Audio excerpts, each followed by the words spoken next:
The rehearsal dinner should have been my first warning. I sat in the back corner of the restaurant, watching my brother Marcus and his fiancée Diane hold court at the center table. Their wedding party surrounded them, successful lawyers, doctors, tech executives, all laughing at the right moments, raising glasses on cue. Sarah. My mother waved from across the room. Come meet Diane's parents properly. I navigated through the tables, my simple dress suddenly feeling inadequate next to the designer outfits around me. Diane's mother, Patricia, looked me up and down with the kind of assessment that makes you feel like merchandise. So you're the sister, Patricia said, her smile not reaching her eyes. Diane mentioned you work from home? I do remote consultation work, I said carefully. How nice.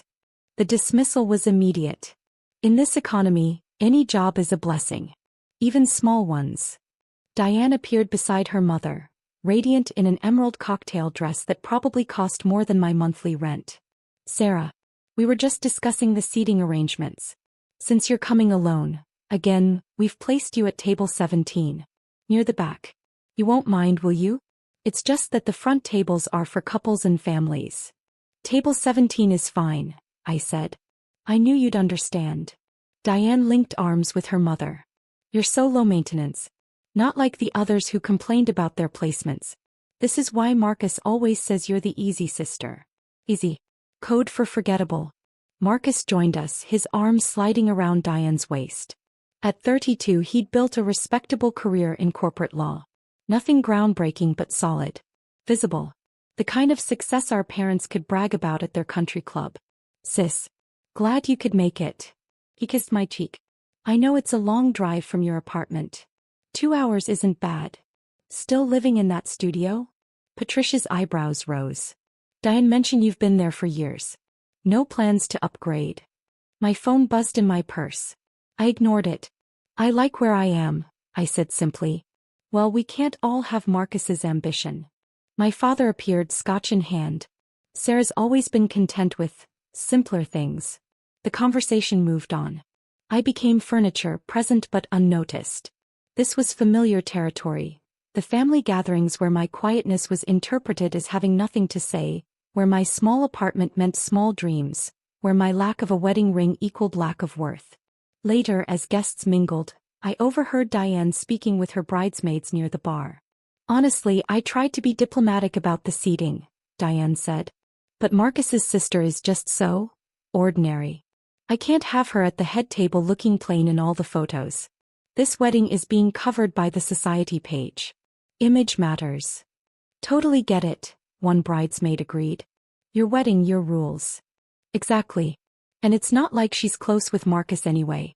She barely visits, never calls. She's practically a stranger who happens to share DNA. I'd visited every month until last year. I'd called every week until the conversations became one-sided status reports about Marcus's cases and Diane's wedding planning. But memory is selective, especially when it serves a narrative. The next morning my mother called. Sarah, about tomorrow. The wedding starts at 4 but family photos are at 2. Diane asked that you arrive at 3:30 instead. They want intimate family shots first. I'm not in the family photos? Pause. Diane feels the formal portraits should be immediate family only. You understand, they're hiring a celebrity photographer. Every shot needs to be perfect. I'm Marcus's only sister. And you'll be in some photos, dear. Just not the formal family ones. Diane's very particular about her vision. You know how brides are. I did know. I knew exactly what kind of bride Diane was. The wedding day arrived with crystalline October weather. The venue was a historic estate, all manicured gardens and marble fountains. News vans lined the street. Apparently Diane's father's political connections meant local coverage. I arrived at 3:30 as instructed, wearing a navy dress I'd bought specifically for this occasion. Tasteful, elegant, invisible. The coordinator, a sharp-eyed woman with a tablet, intercepted me at the entrance. Name. Sarah Chin. I'm the groom's sister. She scrolled. You're at table 17. The reception doesn't start until 5:30. I know. I'm here for family photos. Her expression flickered. One moment. She stepped away, spoke into her headset, returned. I'm sorry, but you're not on the photo list. Family formals are already in progress. Through the garden archway I could see them. My parents flanking Marcus and Diane. Grandparents. Diane's siblings. Her extensive family. Even distant cousins I'd met once. Not me. There must be a mistake, I said quietly. No mistake. You can wait in the guest area if you'd like. I found a bench near the reflecting pool, away from the arriving guests. My phone buzzed again the third time today. I pulled it out. The screen showed an encrypted message. Confirmation needed for Saturday evening appearance. POTUS schedule requires final approval. I typed quickly, confirmed. Arriving late due to family commitment. The response was immediate. Understood. Detail adjusting timeline. See you at 2100. I silenced the phone and slipped it back into my purse. 24 more hours and I could return to my real life. The one my family knew nothing about. The ceremony was beautiful. Marcus looked happy. Diane looked triumphant. I watched from row 12, surrounded by Marcus's college friends and their partners. When the officiant asked if anyone objected, I thought about the irony.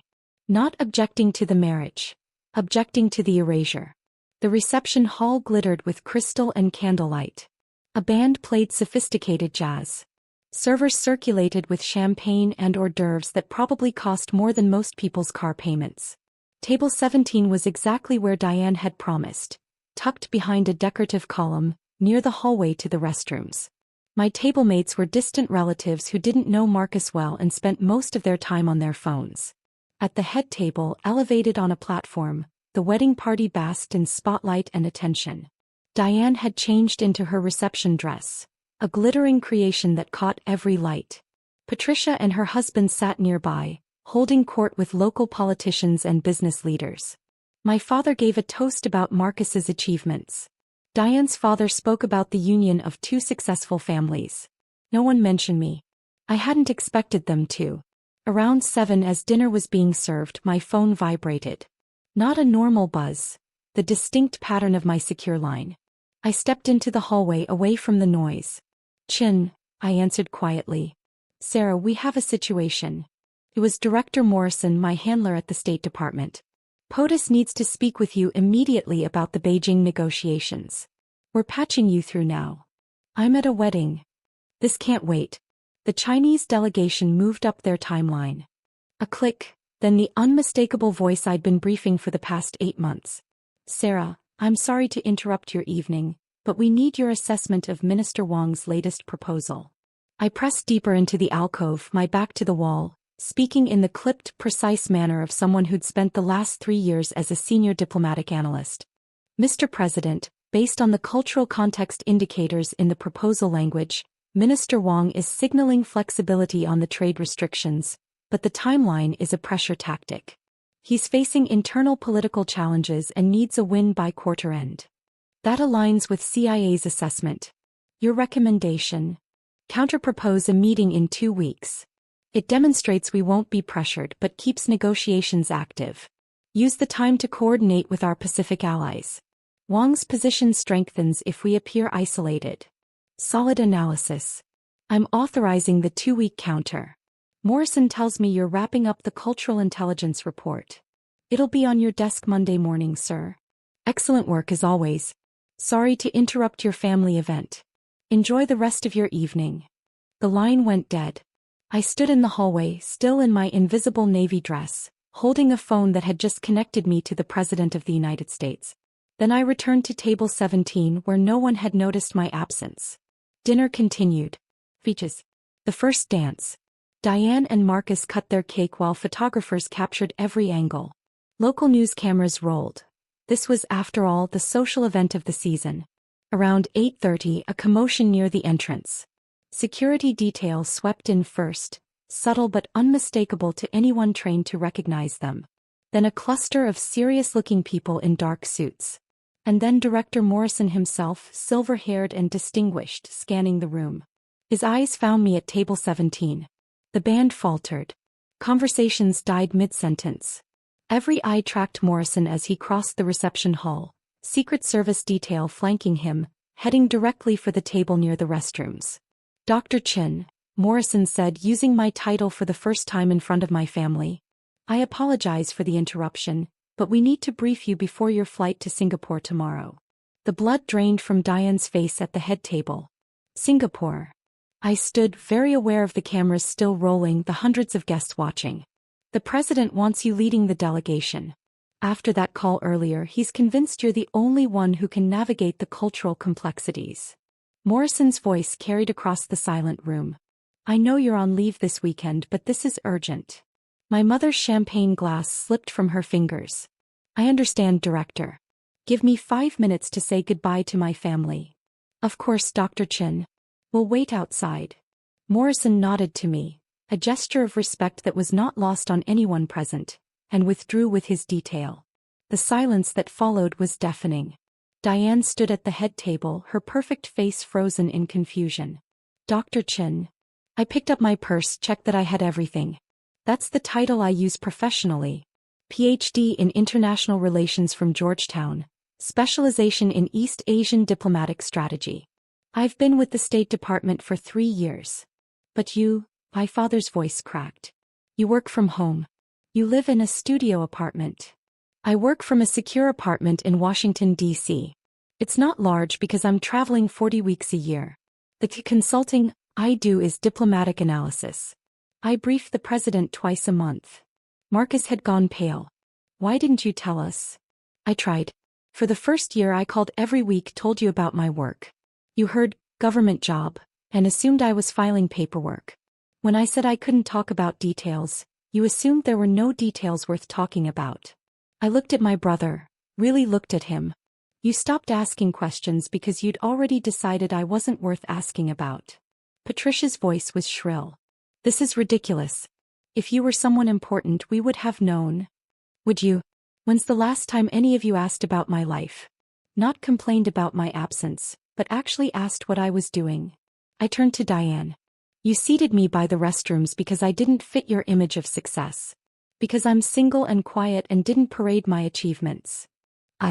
We didn't know. No. You didn't care to know. There's a difference. The news cameras were capturing everything. The society reporter looked like Christmas had come early. My mother reached for me. Sarah, please, we can fix this. I have a plane to catch, Mom. I'm leading a presidential delegation that will affect millions of lives and billions in trade agreements. That's what I do. That's who I've been for years, while you all decided I was the easy, forgettable sister. I walked toward the exit, my heels clicking on marble. The crowd parted. At the door, I paused and looked back at the head table, at Diane's ruined expression, at Marcus's shock. Congratulations on your wedding. I hope it made the society pages like you wanted. I'm sure they'll spell my name correctly in the coverage. Outside, Morrison waited by a black SUV. That was dramatic, he said mildly. They seated me by the bathrooms. He winced. Ouch. Ready for Singapore? Ready. The video went viral before I landed in Singapore. State Department official revealed at wedding, topped social media within hours.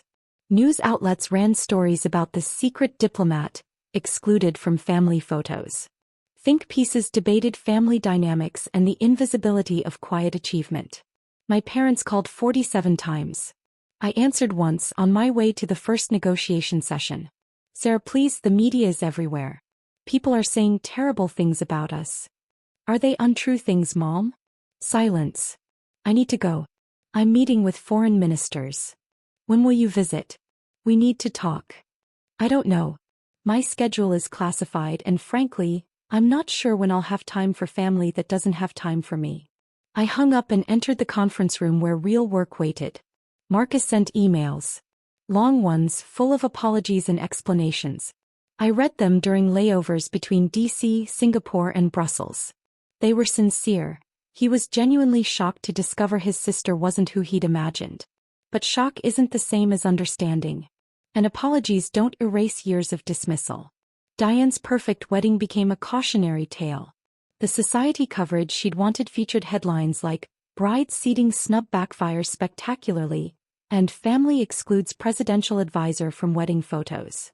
Patricia tried to spin it, claiming they'd known all along but were protecting my privacy. No one believed her. The video evidence was too damning. Morrison's obvious surprise at finding me relegated to table 17, my mother's dropped glass, Diane's visible shock. 3 weeks after the wedding, I returned to DC briefly. My apartment, my actual apartment, not the fiction my family had imagined, was a secure 2-bedroom in Georgetown. Nice but not showy. I'd never needed to prove anything with real estate. Morrison stopped by with the final Singapore reports. The trade agreement is solid. POTUS is impressed, he said, settling into my kitchen chair. Also, your family's still trying to contact you through official channels. We've been routing them to voicemail. Thanks. You going to talk to them eventually? I looked out the window at the city lights. Maybe. When they're ready to know who I actually am, not who they want me to be. For what it's worth, what they did was garbage. You're one of the best analysts we've got. If they couldn't see that, it's their loss. I know. And I did know. Finally. My phone buzzed. My personal one, not the secure line. A text from Marcus. Sarah, please. Let us try to make this right. We were wrong. I was wrong. You're my sister. I typed back. I've always been your sister. Even when you seated me by the restrooms. I'll be in touch when I'm ready. I have a job that actually values what I bring to the table, wherever that table is. His response was immediate. I understand. Well, wait. We love you. Love. Such an easy word. Such a complicated reality. Outside my window, Washington, D.C. glittered with purpose and power. Somewhere in this city, decisions were being made that would reshape international relations. And I was part of that. Not despite my family's dismissal, but independent of it entirely. I had work in the morning. A briefing at State, lunch with the German ambassador, an afternoon session with the intelligence community. My calendar was full of people who knew exactly who I was and valued precisely what I brought. Table 17 felt very far away. And the head table? They were learning what it cost to judge someone by their seating chart instead of their substance. The price was higher than they'd ever imagined.